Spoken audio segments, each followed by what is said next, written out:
तो फिल्म की शुरुआत में एक घर के अंदर हम एक औरत को अपने बच्चों के साथ बात करते हुए देखते हैं। उस घर की सारी खिड़कियां बंद होती है और उस घर में हर एक चीज को पैक किया होता है ताकि अंदर का कोई भी आदमी बाहर की कोई भी चीज नहीं देख सके। इस औरत का नाम होता है मैलोरी। वो अपने बच्चों को बताती है अब जब वो अपने घर के बाहर निकलेगी तब उन्हें अपने आंखों की पट्टी बांधी रखनी होगी और अगर वो जीना चाहते हैं तो उन्हें अपने आंखों से कुछ भी नहीं देखना। ये बोलकर मैलोरी दोनों बच्चों के और अपने आंखों पे पट्टी बांधकर दरवाजा खोलती है। वो एक बॉक्स लेती है, उसमें वो अपने बर्ड्स को डालती है क्योंकि बर्ड्स आने वाले खतरे को भी महसूस कर सकते हैं। दरवाजे के पास एक पतली सी रस्सी होती है। वो उस रस्सी को पकड़ के आगे बढ़ती है और उसने नदी के किनारे जो नाव रखी थी उधर वो पहुंच जाती है। तीनों नाव में बैठते हैं। पानी के बहाव पे उनकी नाव चलने लगती है। इसके बाद हमें 5 साल पहले क्या हुआ था ये बताया जाता है। मैलोरी एक आर्टिस्ट होती है और वो अपने घर के बाहर ज्यादा नहीं निकलती। वो प्रेग्नेंट होती है और उसकी ऑपरेशन डेट पास ही होती है। मैलोरी एक दिन पेंटिंग बनाते रहती है, तभी उसकी दोस्त घर में आती है और वो उसको न्यूज़ देखने के लिए कहती है। न्यूज़ में ये बताया जाता है कि रशिया में अचानक लोग सुसाइड करने लगे। ये सब एक वायरस की वजह से हो रहा है ऐसा वो बताते हैं। देखते ही देखते मरने वालों की तादाद लाखों तक पहुंच जाती है। मैलोरी टीवी बंद करती है। वो इस बात को ज्यादा सीरियसली लेती है और अपने दोस्त के साथ वो हॉस्पिटल में डॉक्टर के अपॉइंटमेंट पे जाती है। डॉक्टर उसे बताते हैं कि उसका बेबी अच्छा तंदुरुस्त है और उसकी डिलीवरी डेट पास ही है। क्लिनिक से बाहर निकलने पर मैलोरी एक औरत को देखती है जो अपने सिर को ग्लास विंडो से पीटती है ताकि वो खुद की जान ले सके। उसके सिर से बहुत खून निकलता है। ये सब देख के मैलोरी बहुत ज्यादा डर जाती है और वो अपने दोस्त को जल्दी से जल्दी घर जाने के लिए कहती है। अचानक रशिया जैसी सिचुएशन इधर भी क्रिएट हो जाती है। लोग खुद को जिंदा जला लेते हैं, गाड़ी के नीचे आते हैं और कई सारे तरीकों से सुसाइड करते हैं। मैलोरी और मैलोरी के दोस्त दोनों गाड़ी में बैठते हैं ताकि वो अपने घर जा सके। मैलोरी की दोस्त मैलोरी से बातें करते रहती है। तभी मैलोरी के दोस्त को सामने ही कुछ दिखता है। उसके आंखों का कलर चेंज हो जाता है और वो बोलना बंद कर देती है। उसे बहुत ही ज्यादा डिप्रेसिंग फीलिंग होती है। इसके पहले कि मैलोरी कुछ समझ सके उनकी गाड़ी क्रैश हो जाती है। मैलोरी की दोस्त गाड़ी से निकलती है और चलते हुए ट्रक के सामने आके सुसाइड कर लेती है। अपने बेस्ट फ्रेंड को अपने आंखों के सामने मरता हुए देख मैलोरी शॉक में चली जाती है। हर जगह लोग इधर उधर भागने लगते हैं। एक औरत मैलोरी की यह हालत देखकर उसे सहारा देती है और उसे घर के अंदर आने के लिए कहती है। तभी वो औरत भी कुछ देखती है और वो एक जलते हुए गाड़ी के अंदर बैठती है और खुद को मार देती है। इसके बाद एक आदमी पीछे से आता है। वो मैलोरी को घर के अंदर लेके जाता है और उसे बोलता है कि अपने आंखें बंद रखे। इस आदमी का नाम होता है टॉम। घर के अंदर बाकी लोग भी होते हैं। टॉम जल्दी से घर की सारी खिड़की दरवाजों को बंद करने बोलता है। बाहर कुछ भी देखने से मना करता है।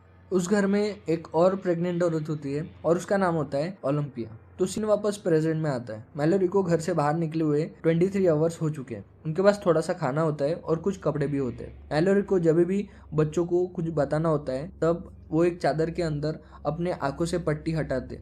तभी उन्हें एक आदमी की आवाज आती है। वो आदमी अपने आंखों पे कोई भी पट्टी नहीं रखता है। तो अब आपको ये लगेगा कि ये आदमी बिना आंखों पे पट्टी बांधे कैसे जिंदा है। इसका जवाब आपको आगे जल्दी ही पता लगेगा। वो उन्हें अपने पास आने के लिए बोलता है और अपने आंखों की पट्टी निकालने को बोलता है। मैलोरी गन और चाकू निकाल लेती है। मैलोरी आदमी के आवाज के डायरेक्शन में कुछ गोलियां चलाती है। वो आदमी मैलोरी की बोट के पास आता है। वो उसके आंखों की पट्टी निकालने की कोशिश करता है लेकिन मैलोरी उसको चाकू मारती है और वो आदमी मर जाता है। इसके बाद मैलोरी अपना सफर अपने बच्चों के साथ जारी रखती है। फिल्म वापस पास्ट में आती है। उस घर में अब मैलोरी को एक हफ्ता हो जाता है। दुनिया में ज्यादातर लोग मर चुके होते हैं।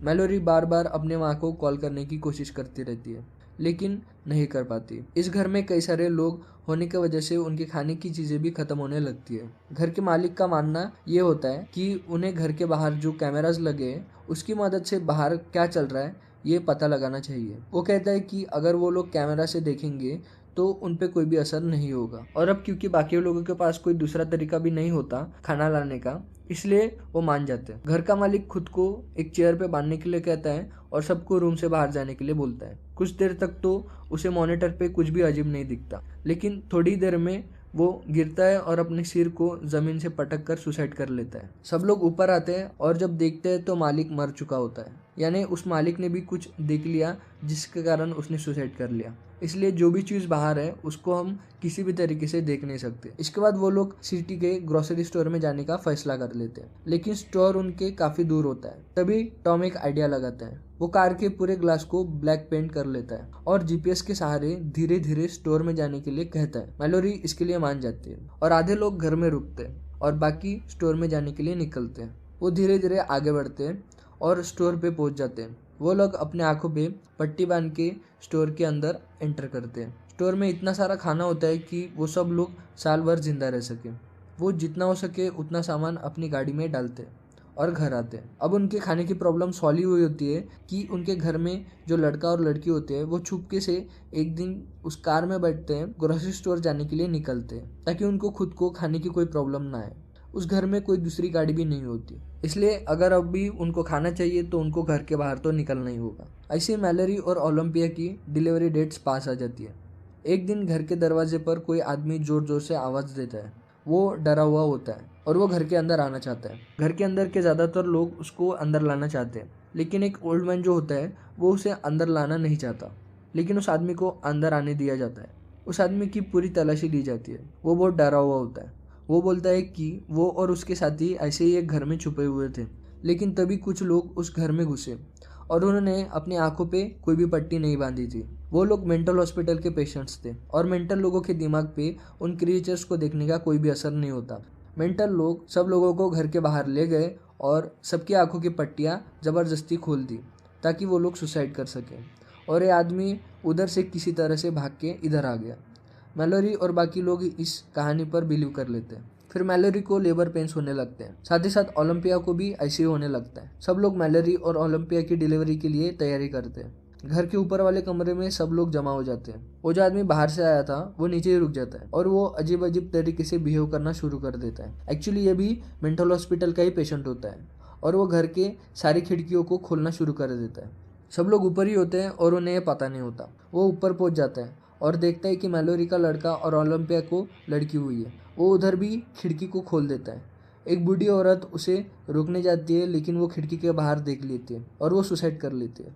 ऐसे ही ओलंपिया की भी जान चली जाती है। मैलोरी अपनी आंखों को बंद कर देती है, लेकिन वो मैलोरी की आंखें जबरदस्ती खोलने की कोशिश करता है। तभी टॉम उस पर गोली चला देता है। अब घर में बस 4 लोग बचे हुए हैं, मैलोरी, टॉम, मैलोरी का बेटा और ओलंपिया की बेटी। इसके बाद टॉम और मैलोरी दोनों बच्चों को माता और पिता की तरह बड़ा करते हैं। वो उन्हें आंखों पे पट्टी बांध के चलने लड़ने की ट्रेनिंग देते हैं। टॉम और मैलोरी अलग अलग घर में जाया करते हैं और खाने की तलाश करते हैं। जब वो लोग अपने घर से बाहर निकलते हैं तब वो अपनी आंखों पे पट्टी बांध के ही रखते हैं और अपने घर पर रस्सी का एक छोर और दूसरा छोर खुद पर बांधते हैं। और जब भी उनको अपने घर वापस आना होता है वो उस रस्सी को पकड़कर फॉलो करते हैं। लेकिन अभी भी कुछ मेंटल लोग बाहर घूमते रहते हैं। मैलोरी और टॉम हमेशा उनसे बचते रहते हैं। ऐसे ही 5 साल बीत जाते हैं। मैलोरी को एक दिन उसके घर के आसपास कुछ मेंटल लोगों की आवाज़ें आती है। उनके रेडियो पे एक दिन एक आदमी की आवाज़ आती है। वो कहता है कि उसके साथ कई सारे लोग मौजूद हैं और उन लोगों के पास बहुत सारा खाना पानी और बाकी चीज़ें हैं। वो अपना एड्रेस बताता है तो टॉम उसका एड्रेस मैप पर मार्क करता है। टॉम कहता है कि अगर वो नदी के रास्ते जाएंगे तो उधर पहुंच जाएंगे। टॉम इसके लिए एक नाव भी बनाता है, लेकिन मैलोरी उधर जाना नहीं चाहती। उसको लगता है कि उधर कोई भी इंसान नहीं रहते। ये बस एक ट्रैप है जो मेंटल लोगों ने बिछाया है। खाना और दवाइयों के लिए टॉम और मैलोरी फिर से घर के बाहर जाते हैं।